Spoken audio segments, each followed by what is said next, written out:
The objective of this video is to demonstrate how to calculate small sample confidence intervals, specifically the target parameter being population mean 1 versus population mean 2.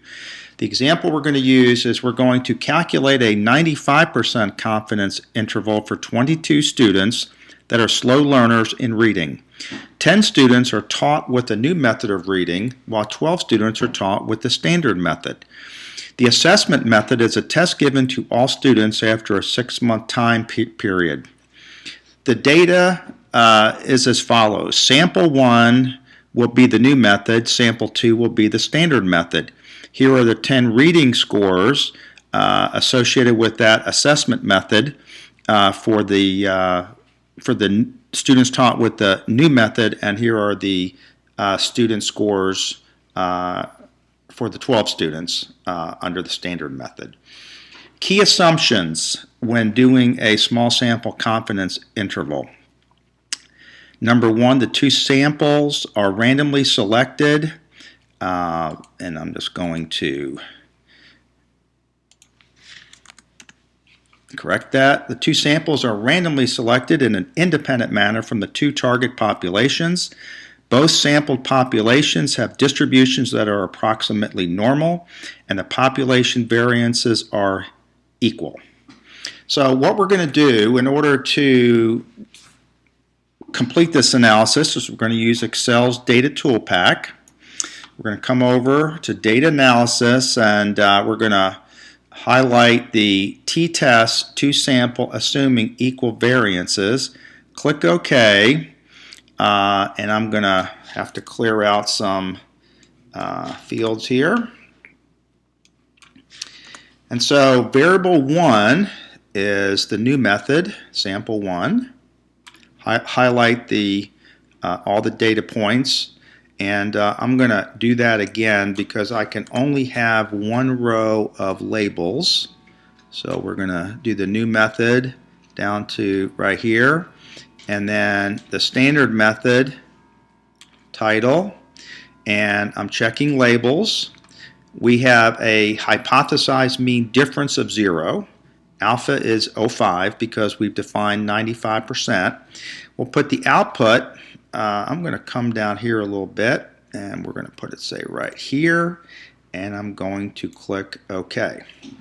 And let me spread this out a little bit so we can see it. And I'm going to get rid of some decimal places here.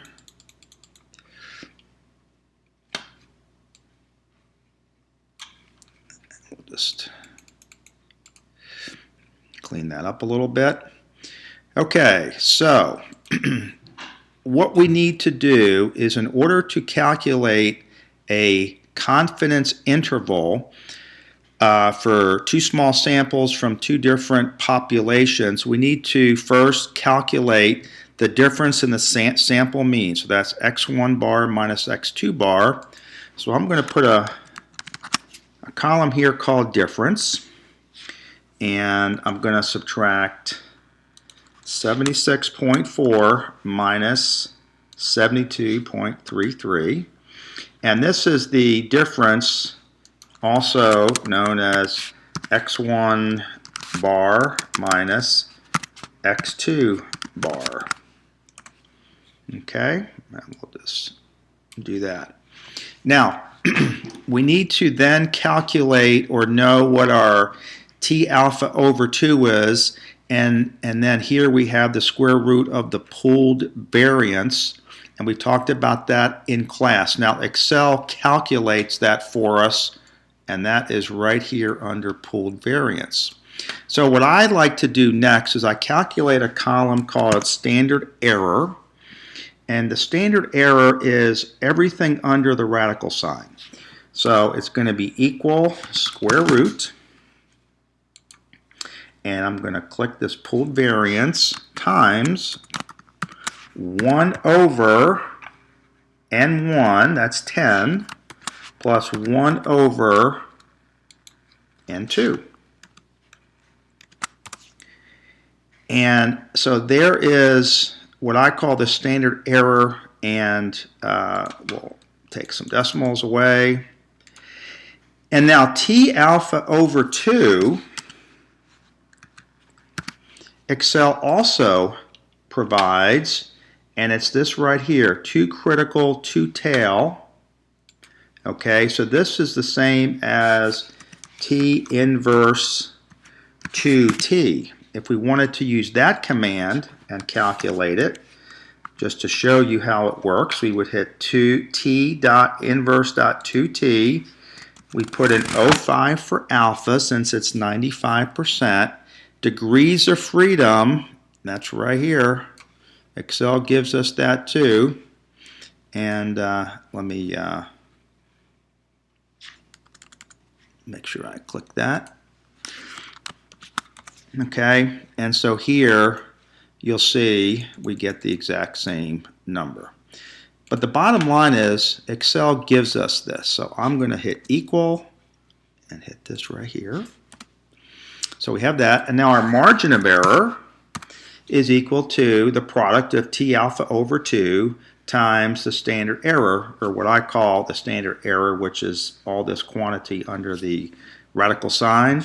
So we're going to hit equals T alpha over 2 times standard error, and that is our margin of error.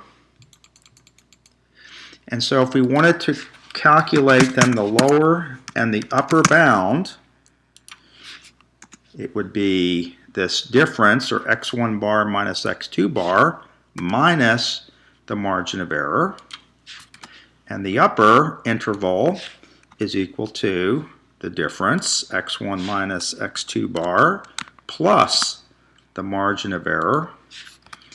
And so basically, our confidence interval for the target parameter, which is mu1 minus mu2, would fall between, and let me just highlight this and center it, is between negative 1.4 and 9.53.